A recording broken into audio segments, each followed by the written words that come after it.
हनुमान जी भगवान शिव के अवतार है, ये बात तो हम सभी जानते हैं।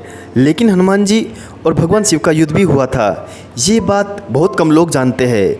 इससे संबंधित कथा का वर्णन पद्म पुराण के पाताल खंड में मिलता है। आज हम आपको इसके बारे में बता रहे हैं। जब श्री राम ने अश्वमेघ यज्ञ किया तो यज्ञ का घोड़ा घूमते घूमते देवपुर नाम के नगर में जा पहुंचा।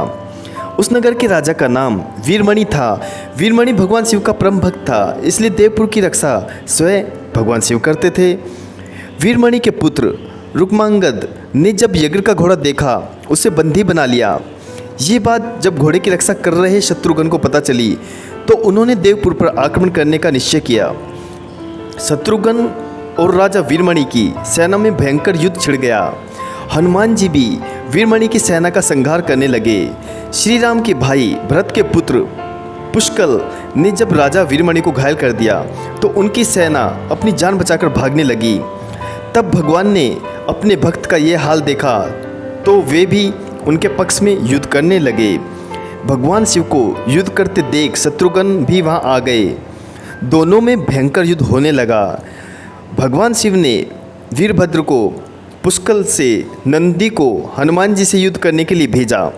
वीरभद्र और पुष्कल का युद्ध 5 दिन तक चलता रहा। अंत में वीरभद्र ने पुष्कल का वध कर दिया। ये देखकर शत्रुघ्न को बहुत दुख हुआ। शत्रुघ्न और क्रोधित होकर शिव से युद्ध करने लगे। उनका युद्ध 11 दिनों तक चलता रहा। अंत में भगवान शिव के प्रहार से शत्रुघ्न बेहोश हो गए। यह देख हनुमान जी स्वयं शिव से युद्ध करने लगे। हनुमान जी ने शिव जी से पूछा कि आप तो राम भक्त हैं, तो फिर हमसे युद्ध क्यों कर रहे हैं? शिव जी ने कहा कि मैं राजा वीरमणि को उसकी राज्य की रक्षा के लिए वचन दिया है, इसलिए मैं युद्ध करने के लिए बाध्य हूँ।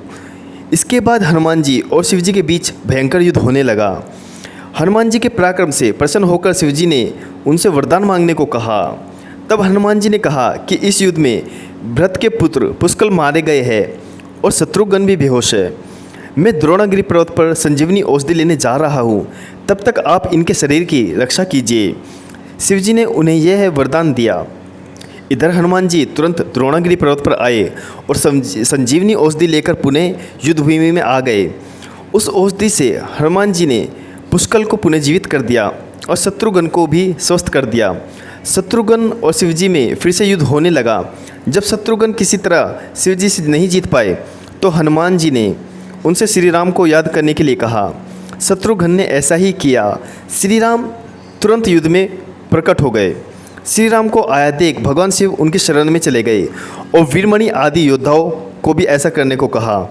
वीरमणि ने भी यज्ञ को घोड़े को वापस कर दिया, श्री राम को लौटा दिया और अपना राज्य भी उन्हीं को सौंप दिया। इस तरह युद्ध समापन हुआ।